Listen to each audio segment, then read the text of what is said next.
अस्सलाम वालेकुम वरहमतुल्लाहि वबरकातुहू। जनाब अज असीं हैं मदरसा मंडी ते मदरसा मंडी जनाब तुहानूं भी पता रोज़ दे रूटीन नाल कि हफ्ते दे दिन लगदी है चिश्तियां ते बहावल नगर दे बिल्कुल दरमियान दे विच लगदी जनाब ये मंडी ते बहुत ही माशाल्लाह न्याब और खूबसूरत माशाल्लाह बकरियां आमदे ते जनाब ये बकरियां दे बच्चे पे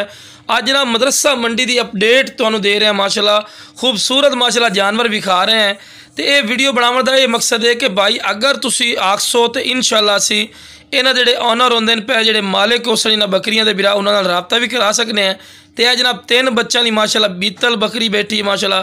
खूबसूरत चीज़ है। माशाल्लाह मदरसा मंडी दे विच ही माशाल्लाह बीतलां जिहड़ी बकरियां पिया भी आवन लग गई हैं और माशाल्लाह मक्खी चीना का तो माशाल्लाह मरकज़ है पिया खूबसूरत माशाल्लाह बकरियां आमदियां पे आमदियां। और जनाब जिवें ही मौसम माशाल्लाह साफ हो रही है ना उस तरह ही मंडी का रेट भी काफ़ी ज़्यादा हो जा रही है। अगर जो बंदा आके जी सस्ते रेट इन पे तुसी खुद भी आ जाओ जेडे आपको तकरीबन अज तो 1.5 to 2 महीने पहले बकरियां आपको फर्क दे 25,000 30,000 35,000 की रेंज मिल रही हैं वो इस टाइम काफ़ी ज़्यादा कम अज़ कम 5,000 तो अप राइट एक जानवर का हो चुका है। तो यह जनाब माशाल्लाह बजुर्ग इन पे मशहूर मरूफ तन मदरसा मंडी के इन्हों को माशाल्लाह बच्चे वाली बकरियां गबना बकरियां और पट्ठा होंदियां तो माशाल्लाह खूबसूरत जानवर है। तो दूसरे नंबर पर छोटी जी मेरी गुजारिश है दोस्तों के अगू कि जो मेरे दोस्त इस चैनल पर नवे ने मेरे चैनल को सबसक्राइब कर लो और नाल ही बैल आइकन दबा दो कि इस तरह की प्यारी तो प्यारी वीडियो आसानी तुहाडे तक पहुँच सके। तो जनाब शेरा नस्ल की माशाल्लाह बकरी बच्चे वाली खड़ी है जनाब माशाल्लाह चेक कर सकते हैं। तो दूसरे नंबर पर थोड़ी इन्फॉर्मेशन ये देनी बिरा कि जो भी तुसी जी मदरसा मंडी जाओ या किसी मंडी जाओ पहले नंबर पर वकफीयत लो ID कार्ड लो। ID कार्ड लवन तो बाद शनाख्त अच्छी तरह बंदे की करके जानवर लवने क्योंकि इदू तुसी जानवर लवना तो कुछ ऐसे लोग होंगे कि इदू तुसी जानवर लैसो तो रले मिले होंगे पे तो बाद जी साड़ी चोरी दी पे ज़्यादातर लोग इस तरह भी ड्रामे वगैरह कर जाते हैं पे क्योंकि नौसरबाज काफ़ी ज़्यादा होंगे मंडियों के उन्होंने तो बचो बस तुसी मंडियों के खरीददारी वास्ते चले जाते हैं तो एवें बिला वजह ही थोड़े नाल बंदे अटैच हो जाते हैं। लो जी दे दो जी भाई रियान पे तो वो तो ये जी वो थोड़े अपने आप अटैच हो सन लेकिन उन्होंने बंदा तो भी तुसी बचना है पिया उन्होंने आखो जी असी खुद खरीददारी कर सकते हैं तो उन्होंने लोगों तो भी तुसी ये बचना है पिया ठीक है भाई। और दूसरे नंबर पर जो जानवर लवना है वो थान भाई फर्क गब्बा ने तो थान चला के चेक करो कि थान दोने चलते हैं कि बंद है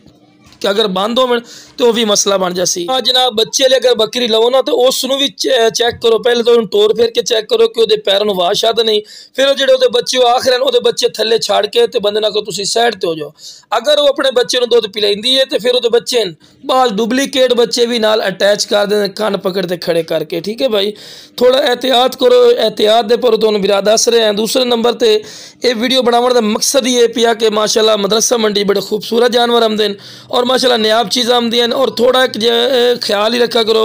अपनी जेबें वगैरह का भी क्योंकि काफ़ी ज़्यादा नौसरबाज लोग आमदे पे और अपने आप ही ज़बरदस्ती थोड़े दोस्ती बना ले सन और वफियत बना ले सन ठीक है भाई। और माशाल्लाह चीज़ां जड़ियां पे मदरसा मंडी बड़े खूबसूरत माशाल्लाह जानवर आमदे और न्याब जानवर आमदे। और दूसरे नंबर पर अगर तुसी